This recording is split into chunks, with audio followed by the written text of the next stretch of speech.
Bro, may kikwento ako sa'yo. Ano yun, bro? Alam mo, nung mahirap pa kami, asin lang lagi ang ulam namin. Pero nung nakaluwag na kami, bumili na ako ng isang sakong asin. Aanin mo ang isang sakong asin? Para hindi bitin sa ulam.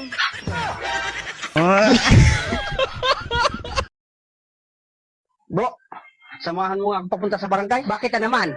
Ipablatter ko yan ng mga tindahan dyan sa baba. Anong nangyari? Yung convert na binili ko, walang mais dun sa loob. O bro, saan ka galing kahapon? Nasa ospital ko kahapon, bro. Kasi yung pamangkin ko hindi makapagsalita at hindi makapaglakad. Kawawa naman palang pamangkin mo bro. Bakit? Ano bang nangyari? Bagong silang kasi, bro.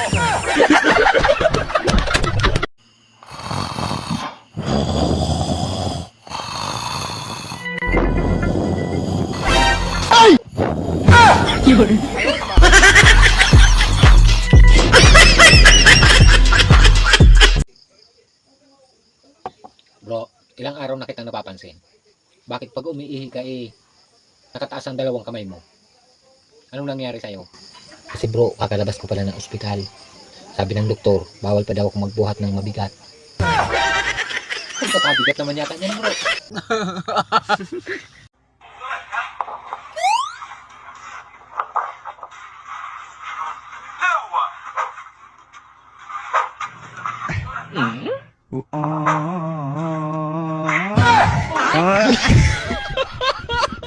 Bro, maganda sana kung magkaroon ng isno dito sa Pilipinas. Ano?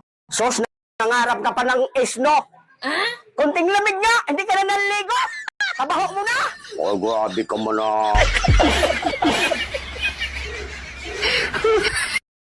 Anong birth control ang para makasiguro ka na isa lang ang iyong anak?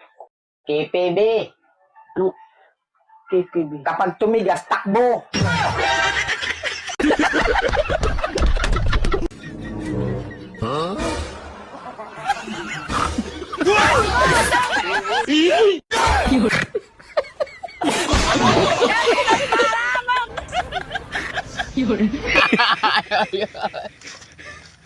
Nag-chat ako sa crush ko. Reply sa akin, haha. Pag nag-reply sa'yo ng haha, replyan mo rin ng haha. Oo, huwag kang magpapatalo. Dapat mas masaya ka.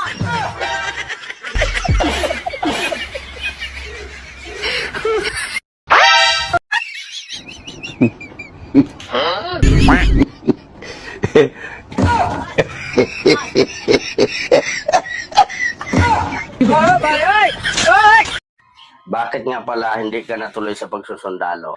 Ay, hindi ako natanggap. Bakit hindi ka natanggap? May sira daw ang ngipin ko. Bakit? Pagdating ba sa labanan, karagatan?